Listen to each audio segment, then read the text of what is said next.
Before I give you the title, I want to not only thank you for attending, but thank everyone for generosity. Very much appreciated towards this community, towards this teacher, towards this teaching. So continue to help us if you can, by all means. This evening's Dharma talk is the title of it. I was going to bring up different things. There's a specific thing I want to say about it. It's kind of an odd title. It is notice, very simple, open-ended statement. Notice when you can't. There's something you want to do or something you want to stop doing or something you want to avoid. Any of the three poisons, pushing, pulling, shutting down, or all the variations between. Just notice when you can't do that. That's it. Don't explain it. Don't leave noticing that you can't stay away from that, or you can't stop whatever. I could go into several examples.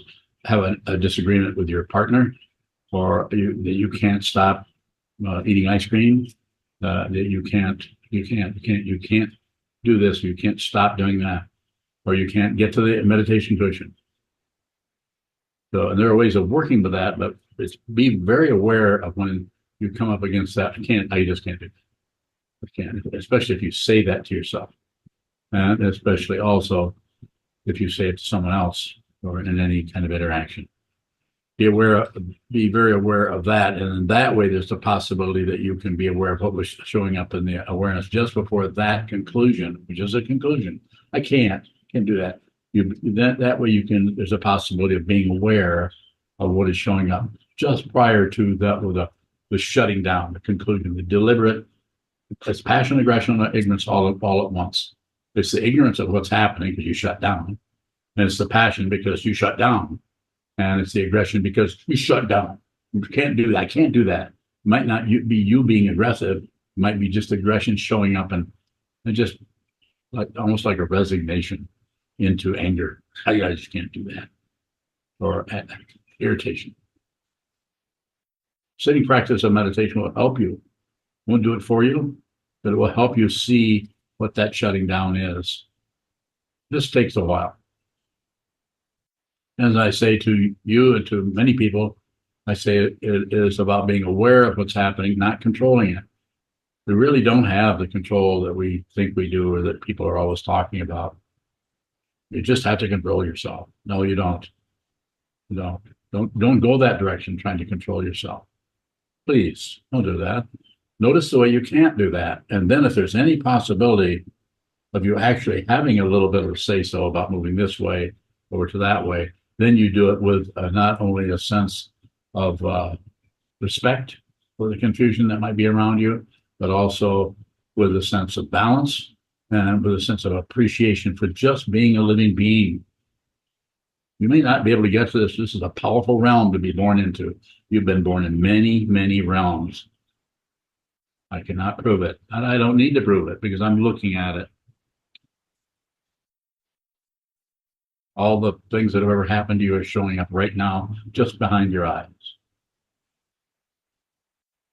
It's an accumulation of stuff, this and that, and pushed on this and pulled on that and ran away from this, like this, on and on and on, building up, going from sickness, aging, and death right back into birth.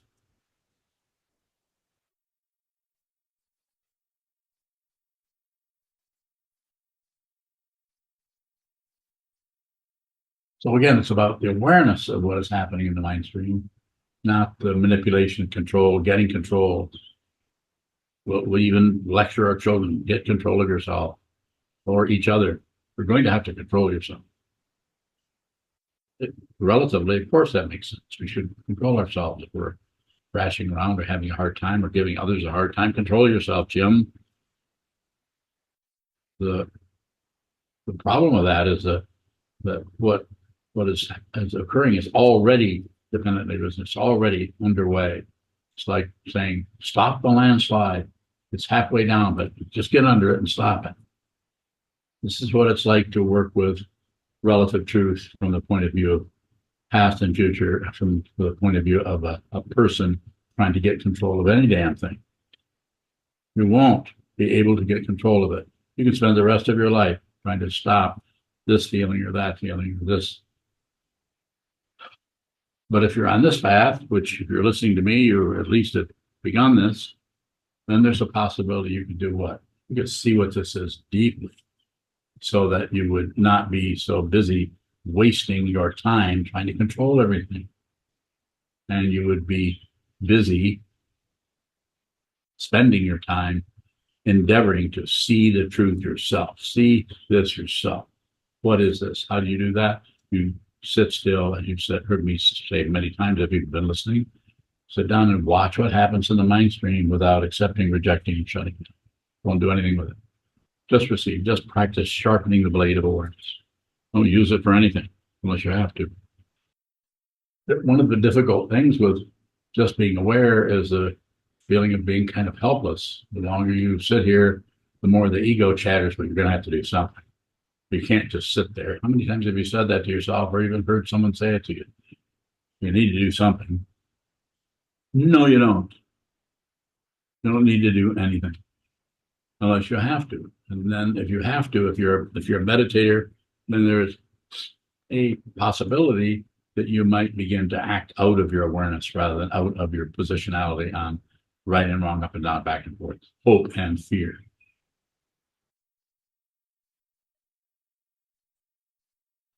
You're going to have to do some of that. There's no way to be a living being without functioning in that way quite a bit of the time. But even in that case, it's about being aware that that's what you're doing. That's what you're pushing, you're pulling, being aware that that's happening. Being aware that something happens, you don't like it, so you go to war with it. You might do it day after day, week after week, year after year. And it just gets exhausting, especially if you're a meditator. It just gets exhausting. And we eventually come to an understanding that we don't have control over that. The ego mind will continue to fight with it because it gets a credential out of what? Losing. When I sometimes say, lose the war. In other words, the war in here, saying, I'm not talking about the ego losing. I'm talking about fundamentally, stop fighting with everything. And the only way you can do that is to be aware of how much you keep objecting to things, objecting to your own thought stream. Something comes into your mind and I shouldn't be thinking. Something else comes in and we want to push it away. We want to stop it. I need to stop thinking that or doing this. Sometimes very kind, sweet, lovable, basically harmonious people have intense violence arise in their mind stream. If that's happening to you, please don't fight with it. Just don't agree with it, but don't fight with it because it goes underground. I'm not saying that'll give you ulcers, but it might. It doesn't. You can't stop something that has that kind of the kind of force that a landslide that has all kinds of momentum behind it, the momentum of lifetimes. I'm not here to convince you of past lives, or I don't even believe in that stuff. I don't believe in anything. And there's not much that I disbelieve in, nor there's much that I'm going to ignore. And that's what I teach. Receive it. Whatever shows up, just look at it, smell it, taste it, hear it, feel it, think it, receive it, receive it. Be very generous with your attention. Give everything your attention. As it has been said in the teachings way before I got here, everything is preaching the Dharma. You're not separate from anything. Everywhere you look, if you see what it is, fundamentally, I sometimes say to people, and this maybe irritates people, it's irritated a few people lately, they've even commented on it to me, that what I'm looking at, you're looking at. I know what it is, you don't. If you did, you wouldn't be here. You wouldn't be here listening to this silly old man. You'd be somewhere knowing what this is, no longer at war with anything, no longer agreeing with anything, no longer fighting with anything, and no longer ignoring anything. You would be liberated. You may be still alive, you may not be alive anymore. Consciousness does not need to be alive. It isn't alive. Bodies are alive and then they die. Things come and go and come and go. Who you are does not come therefore it cannot go. But if you don't realize it, then it gets tied up with that which dies, and then you die when you die.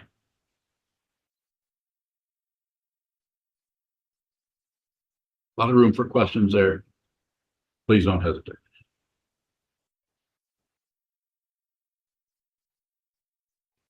Is can't always passion, aggression, and ignorance? Excuse me? Is can't always passion, aggression, and ignorance? It's tied up with that in some way, more than likely. It can't. So there's some dynamic happening there in the area of pulling, pushing, and shutting down that fuels that part of the consciousness that is thinks there is someone, that there's a solid self that either can't or really can't. More about that if you have it. I think I've heard you say something like you can't give up on anyone. I can't. How is that can't? Same thing.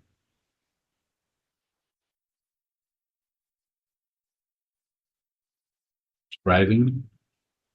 Would you think that would be different? Same thing. There's not two things anywhere. That's the incredible illusion that is swamping all of us, swamping the whole world. Why people are being tortured in the Gaza Strip. People are being tortured 3 blocks away in somebody's bedroom somewhere, not too far away from me. Somebody's being tortured by someone else who is being tortured by their mind, and they're trying to download that torturing on someone else. Maybe they're only 10 years old. Going on everywhere. Can't stop that. You don't have access to the Gaza Strip. Not that people won't argue with you on that. They might think you should do this or that. We don't have access to the mind of Netanyahu. That's a long trail of landslides.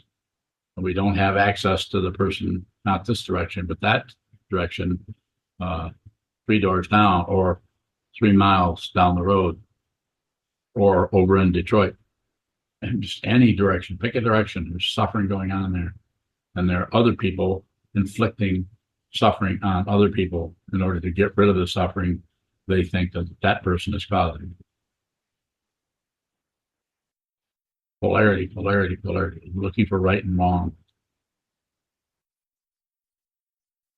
Not saying it's rampant necessarily, but it's pretty extensive. How do we address that? How do we as a community address this? Let's address it together. Let's train our minds to, let's work together and try to train our minds. Of course, the first thing is going to come back is I can't do that. And when I can't comes up, don't fight that. Don't push it away. Don't do anything. Just intend. And if you say I can't intend, I think you can. You can do that. You can intend. It's not an accomplishment. Intention does not succeed. It doesn't need to succeed. But it needs to be there. It's the vow to be with all things, transcends karma altogether. Why? Because who you actually are is not a relative situation. Who you think you are is karma, coming and going, causes and conditions that we align ourselves with, we fight with, we agree with, we disagree with, we shut down on, we open up to on and on and on and on and on, lifetime after lifetime after lifetime. The 12 links on the chain of existence, starting with avidya, ignorance, ma-ripa. Yes. When you're bowing, if we're not separate, how is it we don't have access to others' mind streams? Because of the separations, just like the fingers on the hand are not separate, but they're separated. But they're not separate in that they're on a hand. And they're not separate from the rest of the body in that there's another hand over here. I mean, it's kind of a hall of mirrors, like. That's the illusion part of it. It goes on and on and on, but we get so used to it that we just take this for granted instead of saying, where does this come from? What is this? How can this even occur? How can I move my hands through something that is a complete illusion? This is what the tantric practices of creation completion are about. Creating the illusion, dissolving. Creating the illusion, a deity. A mantra. Om Bhajya Chani Hanisa Hum Bhatspaha. And then the mudras. Anything you can do to imitate that which is unreal, which is being created as an illusion, and then dissolving it in the mind stream. Should you be doing that? Maybe. But before we do that, let's spend a few years just holding still and watching what happens in the mind. Watch what comes up and it goes away. Watch what comes up and goes away again.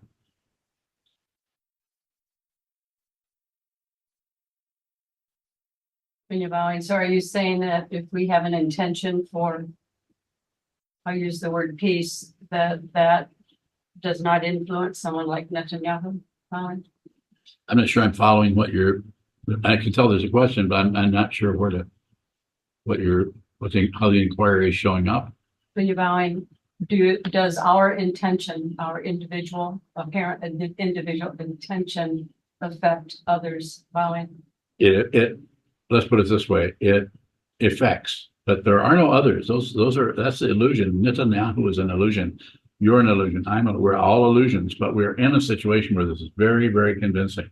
But while you're in this illusion, you happen to stumble into the spiritual path. You stumble into a teacher who sees things a little bit differently than most of the people who are fighting with each other and going to war and locking people up and punishing people and trying to make this work through using conventional controlling means, teaching people a lesson, spanking children, that kind of thing. So to come back to your question, not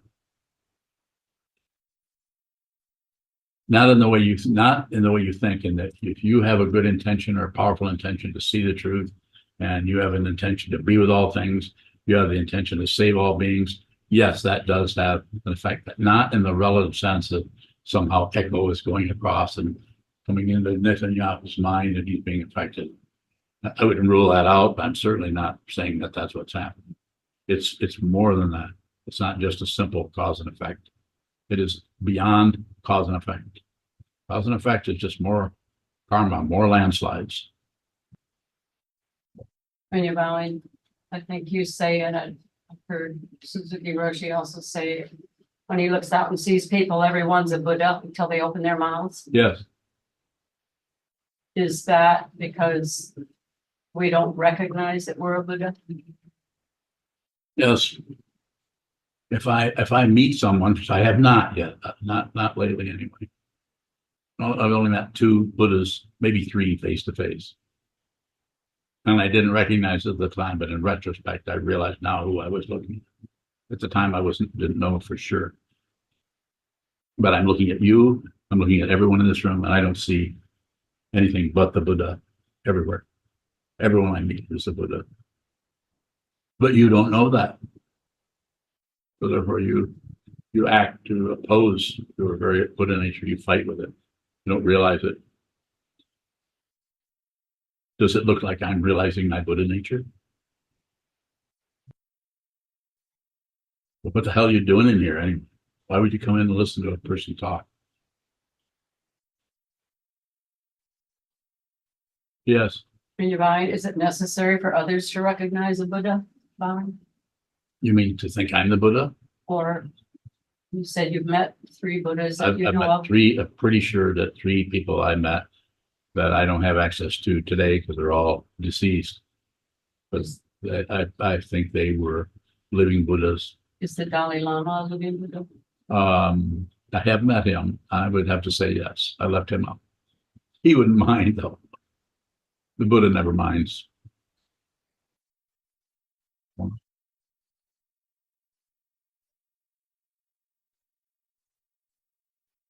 And all we mean by Buddha is someone that doesn't separate themselves from anything, doesn't think of themselves as a separate individual, and knows that their particular incarnation as a living being is very temporary, but their actual identity is not temporary at all.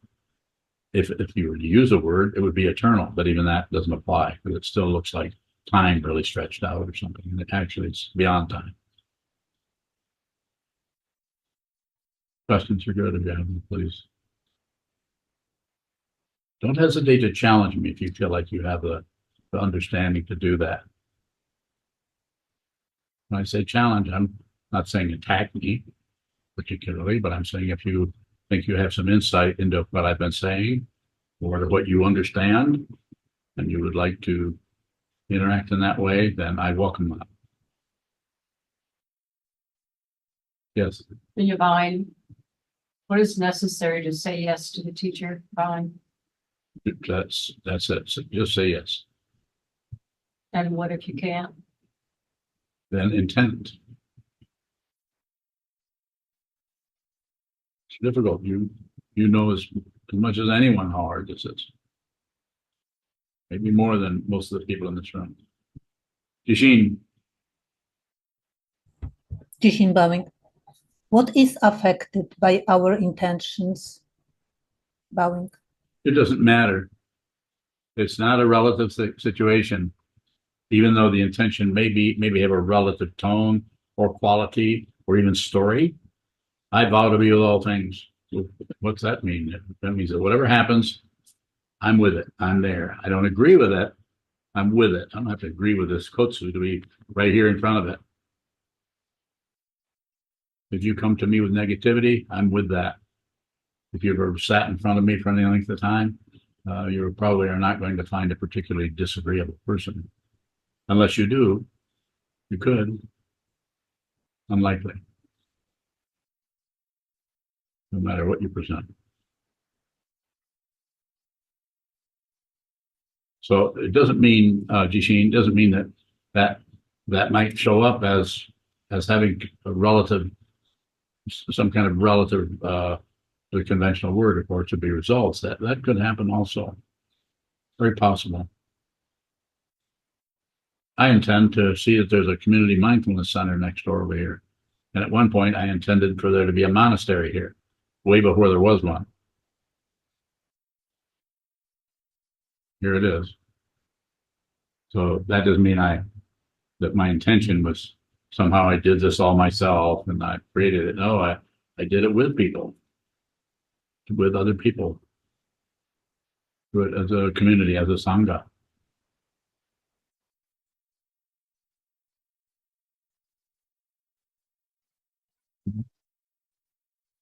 Sir. Is the not being able to give up on anyone a more fundamental or less discursive passion, aggression, ignorance than like not being able to help someone? Yeah, it's not particularly discursive at all. It's choiceless. It'll be the next word coming out of my mouth to talk about it. It's not that I didn't at one point a long time ago take or receive or begin to observe a vow to be with all things. So put all this before myself. Started a long time ago when I first received those vows from Rinpoche. And so, but it just goes beyond that.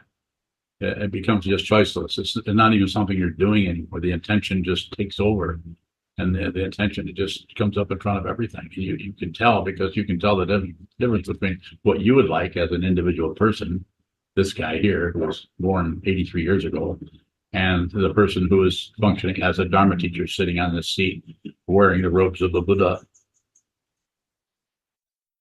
It's a spiritual fact. It transcends everything, transcends this world, transcends life and death without budging an inch, and it's choiceless. And you've received that vow. Almost everyone in this room has received that vow, the vow to be with all things, the vow to save all beings.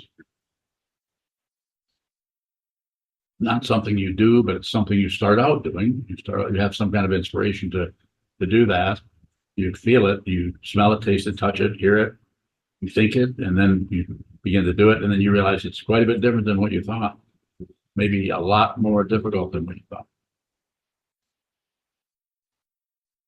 But as Trungpa Rinpoche once said, better not to begin, better not to even start the path. Just don't even do it. Do something else with your life. But if you start, better to finish. A few of you have heard me practically yell that at you. Those of you who received the vow have to do this. If you're going to do it, do it. If you don't, there are people out here who have been students of mine for quite a long time who have never received vows. I would say don't do it unless you have to. But if you have to, then do it. And if you have received vows, then complete the path. Return to the three jewels every day. return to the attention to just be with all things, which is the Bodhisattva vow, the vow that transcends karma. How could that possibly transcend karma? Well, because you're going to do this no matter what. You aren't looking to relative success and failure. So it's beginning to transcend relative truth by not ignoring relative truth, but not looking for results. I'm not concerned with results. I sometimes say it a different way. If you see what this is, the only way you're going to know that you see that anything is different is you're no longer concerned with how you feel. You're no longer an individual, but it doesn't show up as, I have this experience that I'm not an individual anymore. I've somehow transcended my whatever. No, you just notice you're more concerned with what's happening with others than you are with yourself. You want to be of service to others, and how that shows up isn't always that agreeable to those particular others. You're not working out of relative, you're working out of an ultimate understanding of what this relative situation is. And what is it? It's empty of other. It's also empty of self, but the fundamental understanding going further than that. And this, I'm not disagreeing with any other teacher particularly. This comes out of the Jonang tradition, and also the that I was reading today, Dolpopa.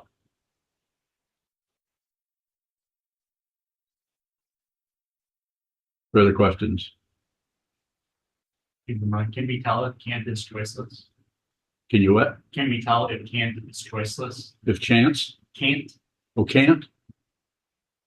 Like,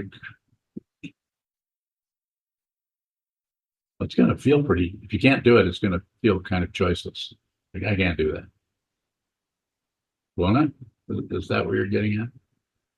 So that's quite a lesson right there. A little bit. I'm not sure what you're looking for, and so I'm hesitant to answer a question you haven't asked.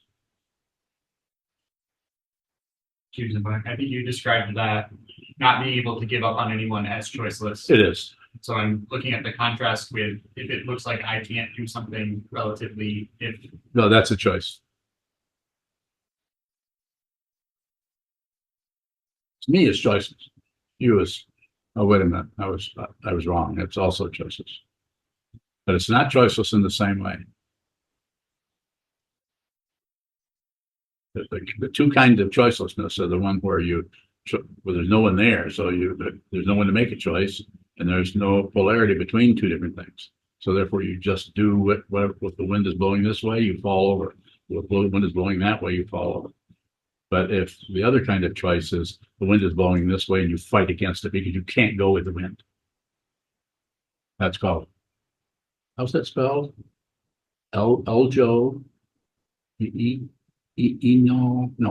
That's right.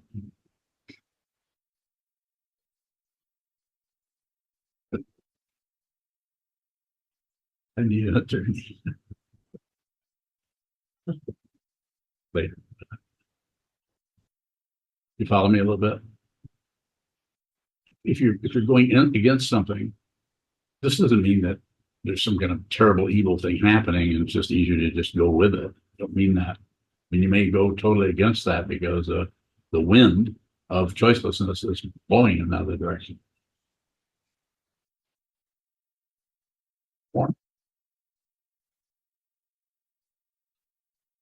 Thank you for the question. Further? Madame. You're bowing. When does the polarity of two things fall away? When does the polarity of two things fall away? When the belief or the grasping, rejecting, shutting down of otherness, when it looks like there's something else over there, when that just comes apart, there's no self and there's no other. Then all the grasping and shoving and pushing and pulling and fighting and wanting this and not wanting that just stops. It just stops happening. And the interesting thing about it, even if it stops happening 3 weeks from now, if it starts to come up again, if you really realize your true nature, you won't care what happens. Ego can resurrect itself and come right back with all upset about something.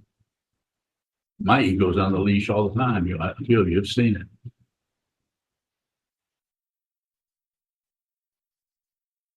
Want to see some more? Yeah, to get close to what you're looking for. I don't mean to be disrespectful to your question.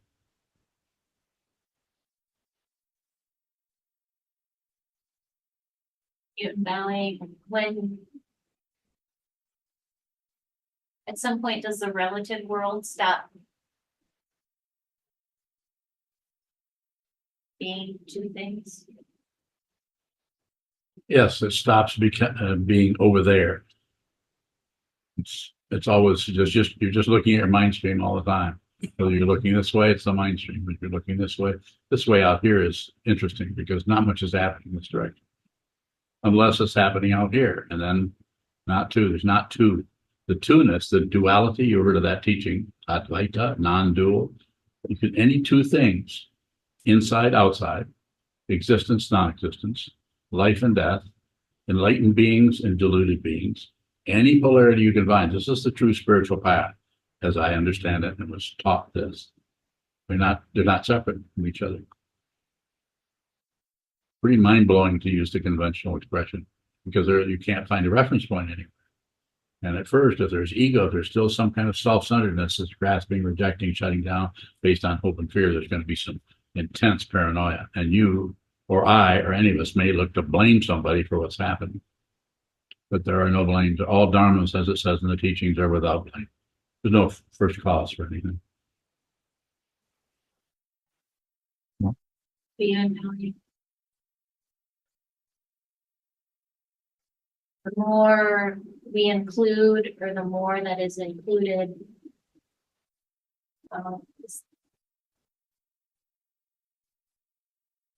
this duality, does that do the two things? Please keep going. Good one.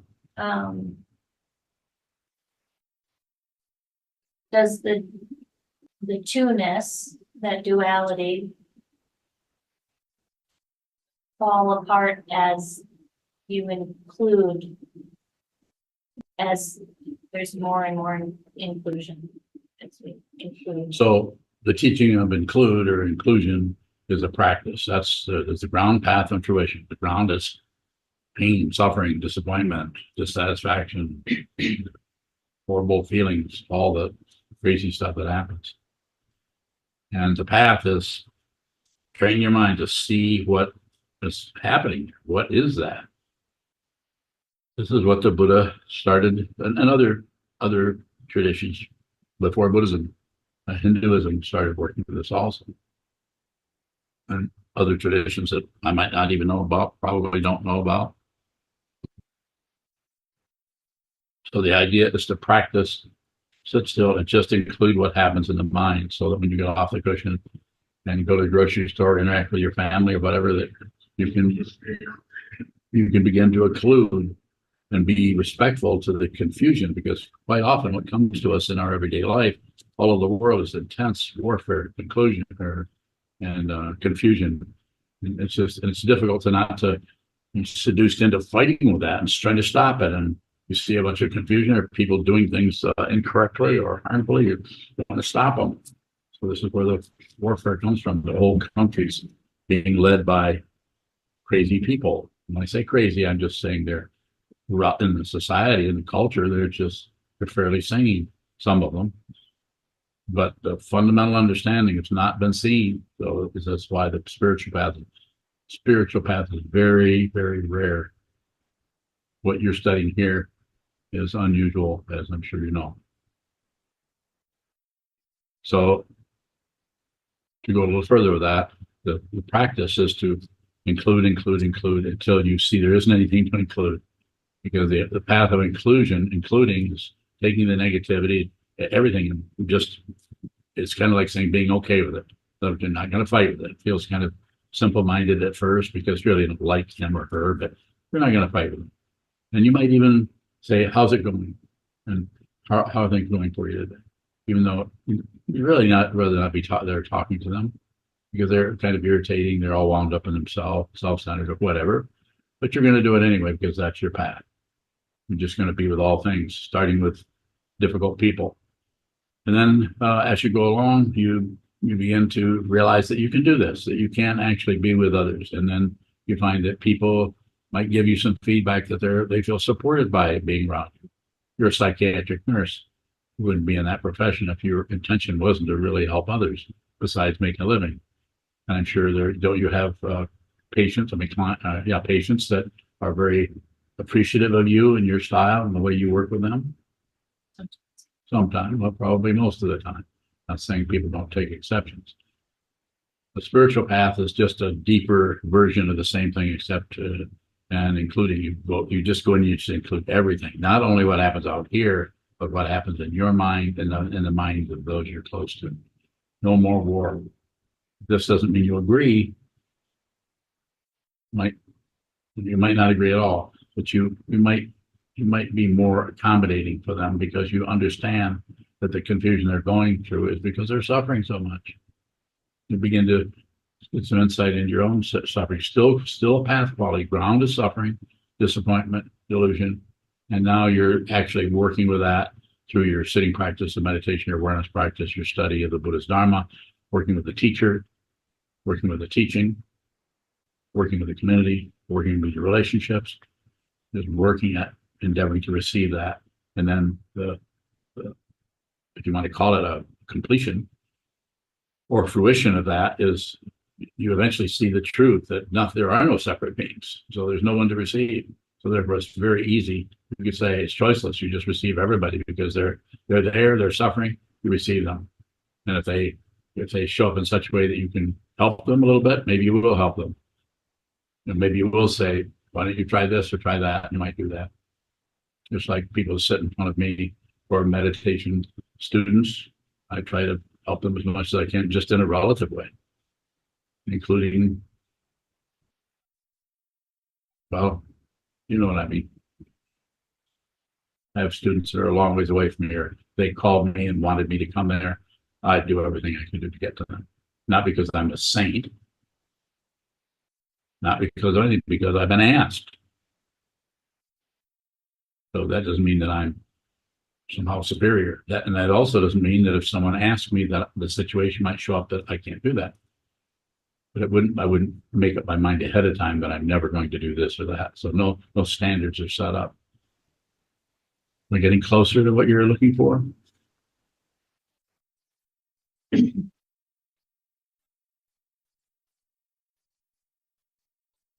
Well, I was wondering about one thing that came up, wondering about the teaching of as it is, and how does that teaching point to non-duality? Whatever shows up, don't object. Whatever shows up, don't agree. Whatever shows up, don't ignore. Just as it is. Very simple. Just as it is. Actually, my Dharma name, Sokuzan, means as it is mountain. It's just as it is. It also means, in Japanese, means immediate.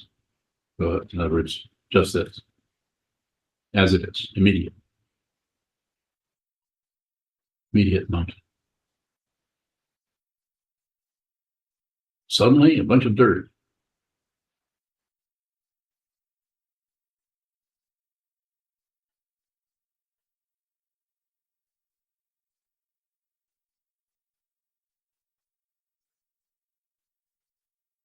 I have time for a few more. If there's another question or two out there in Zoom.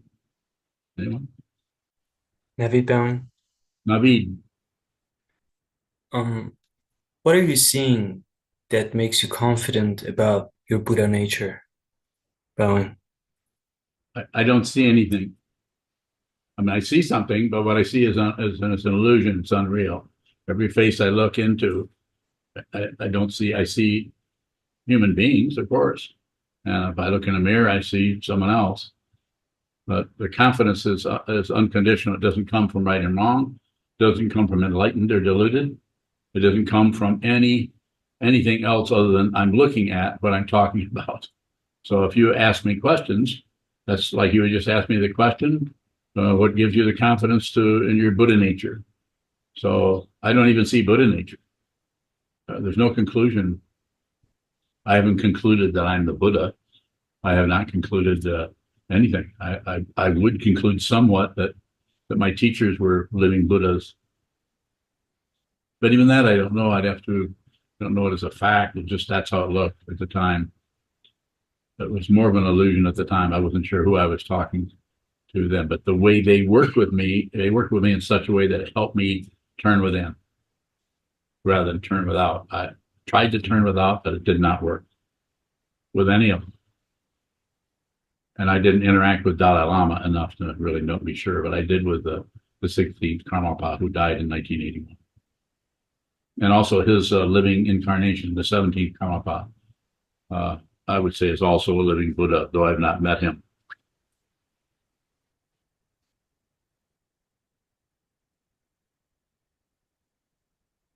Further, Naveed? All right now, thank you. Welcome. Devon, what do you mean by turn within? What were they pointing at?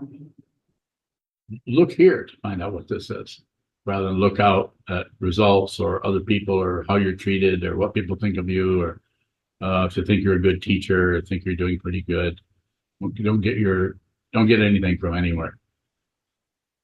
But look here, find out what's here. What is this? You asked me that when you met me. We're very close to that. How do I see this? I went like this. And you can take that to look within yourself or look to the teacher. That's up to you. I don't know what you need to do, but I know that this is where it is. And it's not your blood pumping organ, nor is it your heart chakra, nor is it two fingers to the left of the center, as Ramana Maharshi pointed out. I'm just saying that this is where it's at. This is where you would look. Devon, is that beyond thoughts and emotions? Yes. But that doesn't mean the emotions are out or the thoughts are gone. It doesn't mean things could become even more intense. You've seen me, all of you who watch me very much, seen me just completely come apart emotionally. And what this is about, I do not know. Don't know. I just know that I'm extremely emotional at times, where I can't talk. But I'm not trying to stop it particularly, nor am I trying to enhance it or explain it.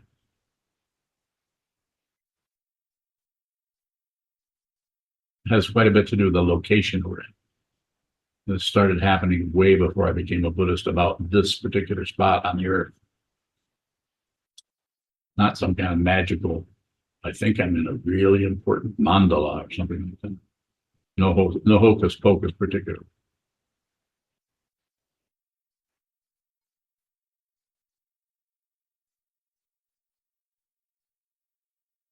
Any further questions? Yohang.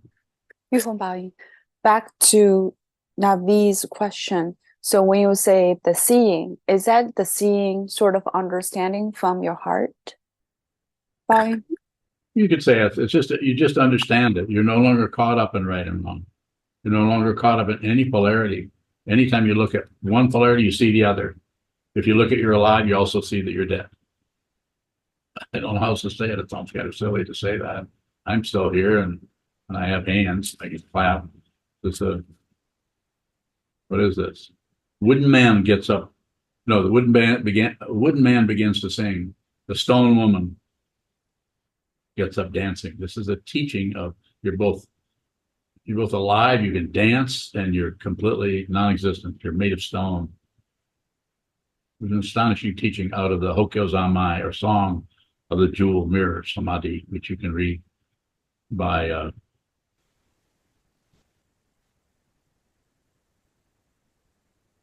his name?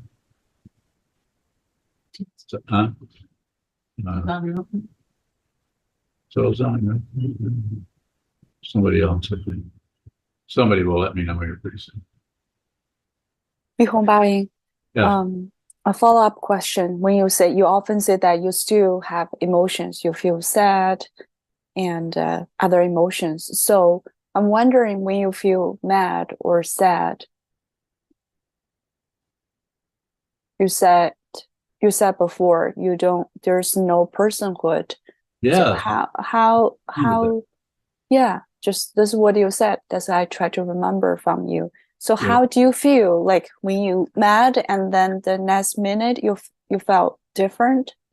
How Yeah, but I don't try to do anything with it. I don't care if I'm mad. I don't care if I'm sad.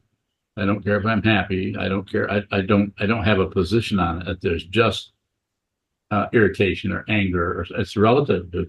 If you came in this room and started and lit up a cigarette, I'd get really mad at you. And you'd know it. I wouldn't say, "Oh, it's okay for them to smoke. They don't really know this. That's against the rule." No, I would tell you to get the hell out of here and put that cigarette out. And I would not pull any punches around that. You're very unlikely to do that. People just don't do that. But I'm saying I'm using it as an extreme example. Someone else can come in here where everyone is wearing black, and there's just a general convention that you wear dark clothes in here, wearing a red shirt, and wouldn't ask them to leave. But I might, one of the monks, I wouldn't even have to do anything. One of the monks, or maybe the Shuso or the Ino or someone, or anyone else, even people who aren't ordained who live here, might say, why don't you put on a samui? It's just the idea of making this as if you don't do something about it, it gets too flashy in here, and there's enough sensory activity happening just in our mind stream. So we try to temper it and make it as quiet as we can without wearing earplugs necessarily, and as low key as we can without making everybody not talk like they do in some Zendo. Some Zendos, you don't talk. You wouldn't have a Dharma talk in a Zendo. You have a Dharma talk over next door in the Buddha hall. The Zendo is total silence all the time. We don't do that here. This is the order of immediate light. It's not a traditional Soto Shu Zendo. It's pretty similar. A lot of things that are very, very much the same than others that are a little on the less strict side, shall we say. So when I get mad, I'm not some kind of special madness. It's just angry with something. But there's no, it has been said this way, there's anger, but there's no hatred there. There's just irritation with this or that. So someone asked me a question about somebody not too long ago, and I said, "What do you think about this person?" It was someone who presents themselves as a Dharma teacher, and I said, "I think they're full of shit." Something to that effect. I don't need to say who this was, but this person thought that was not particularly that I was somehow maybe jealous of that person. And that person has a right to have that idea, that opinion, or that conclusion about it. So I could see where they might draw that conclusion, but I do. I think the person is full of shit. They're out to make money with the Dharma, not helping people attain their true nature. And I do not hesitate to call it out. I make no pretense of being a kind, lovable old man. If you want the truth, then I can tell you where to find it. Right here. And you find it here. And you do that by facing the wall and watching the stream of lies come and go and come and go. Don't believe them. Don't shut down on them. And don't turn away from them. See them. Observe them. Watch them until you see your true nature. You may need the help of a teacher. Probably will. But I don't know. Maybe you can do this by yourself. Very difficult because it's very easy to believe our own thoughts and think we're making progress. This is spiritual materialism. There's no relative progress on the spiritual path. And if you think there is, it's going to get pretty difficult because it gets more difficult. Yes. In your mind, is there Thank you. ultimate progress on the spiritual path? You're welcome. What? Is there ultimate progress on the spiritual path? If you wanted to say it that way, it's just you stop covering up your true nature. So I'm not saying there couldn't be some glimpses of that, but I don't know. I think people talk about that occasionally, and I had a couple of glimpses and they led nowhere. One was in 1977, the other was 1966 or something like that. If nothing happened, they went away. But that's part of the fabric of who you are. How can you say that nothing happened? You're right. Maybe it did. Again, not two. So that's why you don't, right and wrong or extra, you don't need that.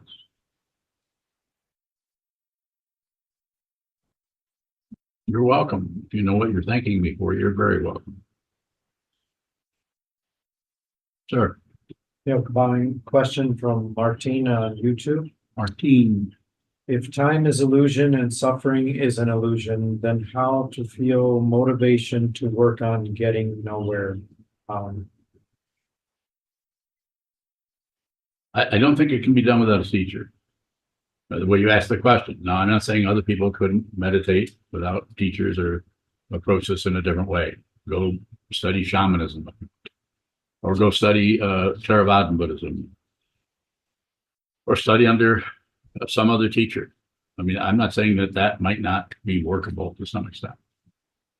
But to Martine, the way you're asking the question, I think it sounds like you need a teacher. Not me necessarily, but I don't know. I can't remember where you're located. Is she in Europe?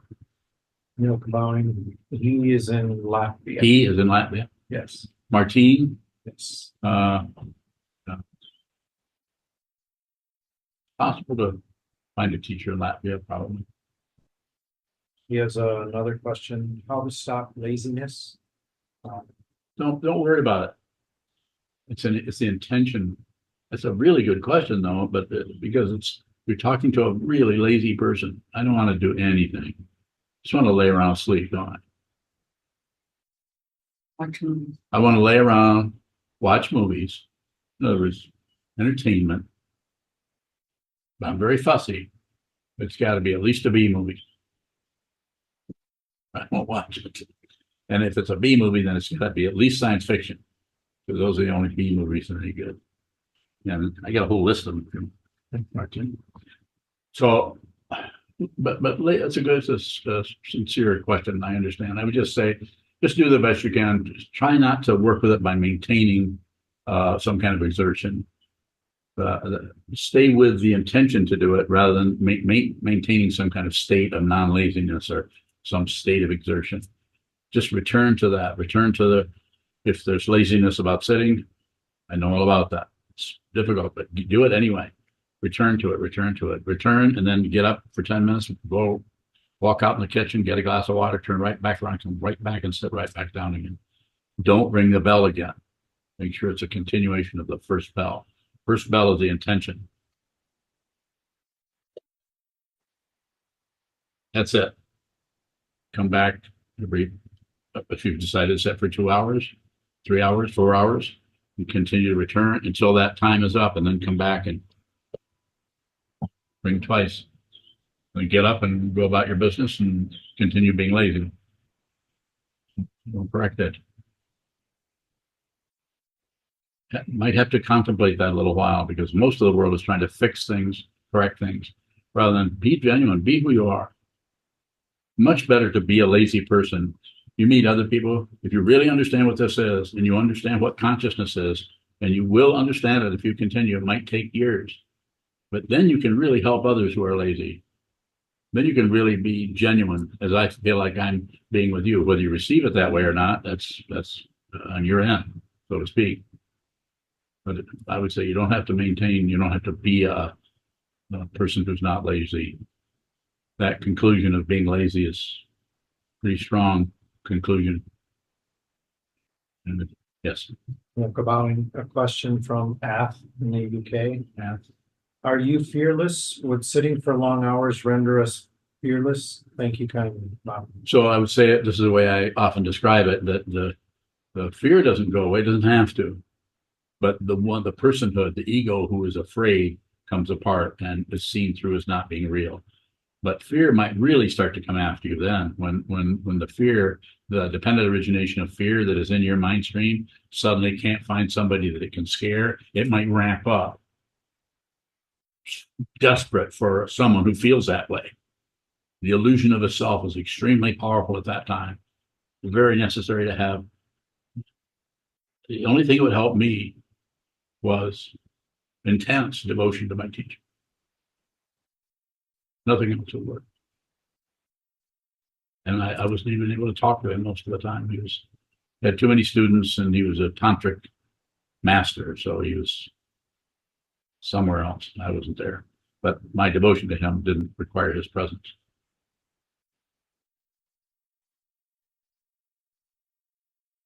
Is there a final question? I can take one more and then we'll close. You said your devotion to your teachers. Yes. Is that devotion? Is that your is practice with your intention belief? What does that devotion shown up for you? It's not a belief. It's just it has something to do with my connection with that particular teacher. It's a different kind with Kobin. It happened in a totally different way. There's a different story around that I could go into if I'm asked the right question. But around Trungpa, it was the early years of the 70s and early 80s. It was just intense devotion. I mean, I just, no matter what happened, I just would return to him. He wasn't there. I never had a picture of him.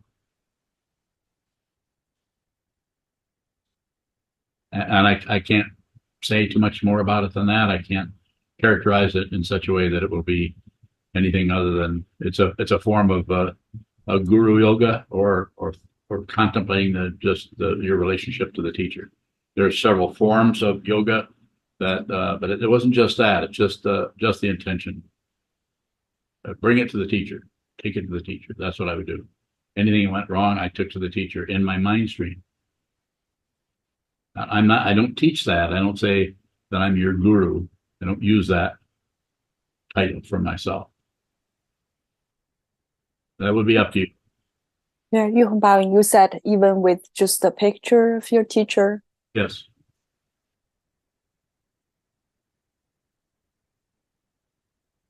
Yeah, thank you, Bowing. One more, Bune. How did your teachers help you through the hard times in your life? Just like that. My devotion to the Trungpa, and then later on, I had to look back and see the way that Kobin helped me. And what Kobin did was make it worse for me. Because as you heard that story, I don't want to go into it again. It's too long. But basically, I asked him to receive Jukai, to be my teacher, and he corrected me, and basically would never talk to me again. He always was busy or had something else to do, but all that did is put it all on me. Where if I really wanted to see him, I would have had to gotten my car and driven out to wherever he was at, and insisted on seeing him, but I didn't because I had too much pride. Still have a lot of pride. Don't want to get rid of anything. It's just too proud to be, to need help, to ask for help. Do it myself. I don't need him. I already have a really great Tibetan teacher. I don't need a Zen priest or monk. Well, I did. You've all heard this probably. I've probably told it a couple dozen times.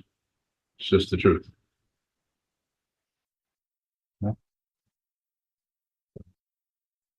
You and Mallie, you had intense devotion, and yet you stayed away.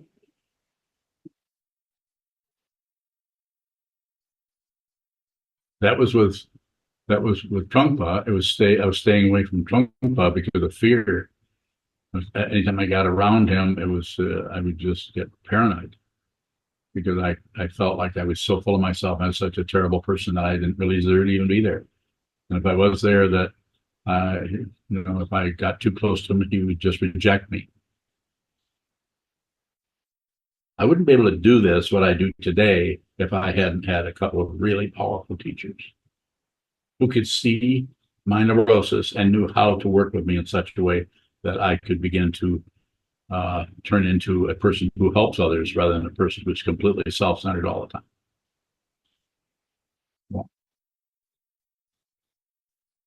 Even Mallie, when I asked you how your teachers helped you through the hard times in your life, did I hear you say it was your devotion that helped? Yeah. Your devotion to your devotion to your teachers. Oh yeah, helped you that's what through it your is. hard times. But they had to be they had to manifest in such a way that magnetize my devotion. I had to magnetize it. And that's true with some people and not with others. I have people who've been students for many, many years who are not particularly devoted. And they like me all right, and they listen to my teachings, and they practice meditation. There's not a strong dynamic happening like that. And there does not need to be. It's not something I'm requiring of anyone. Do what you need to do. You do it. I'll meet you wherever you're at. I'll meet you in hell, but that's what it takes. I've never really left there. Why? It's an illusion. I know it's an illusion, but you don't. Therefore, I can meet you anywhere. More? Okay. Okay, Jishin, you've had I know you're not praying, so I'm going to call on you. Go ahead. This last one. And then we can all go and watch the news. Bowing. This was quite interesting what you said about bringing to our teacher in our mind stream something which we experience in difficult time. Yes. And I'm just wondering whether it can be just the same form as being in front of you, even though being in a distance, I don't have that opportunity.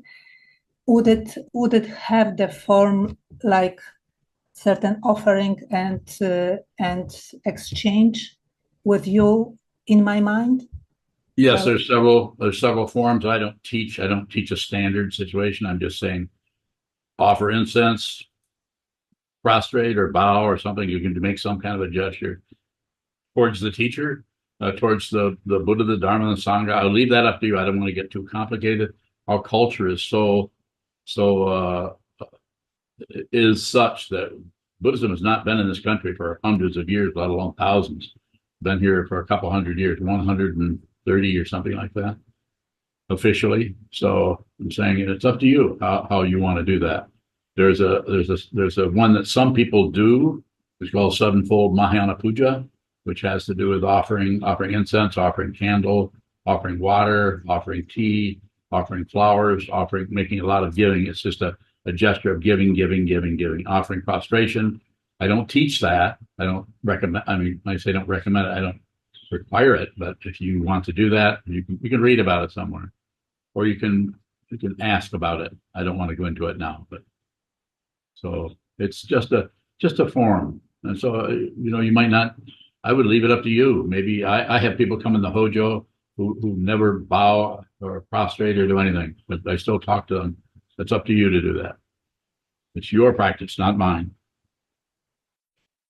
Thank you so much. Great. Thank you for all of your great questions, and sorry that I've kept everybody so long. Hi, my name is Sokuzan, and I'm one of Sokuzan's monks. Sokuzan so freely offers his love to us and his wisdom through these talks, and never asks us for anything in return. If you value what he does and what he is, and want them to continue, please visit our donate page at sokukoji.org. Thank you.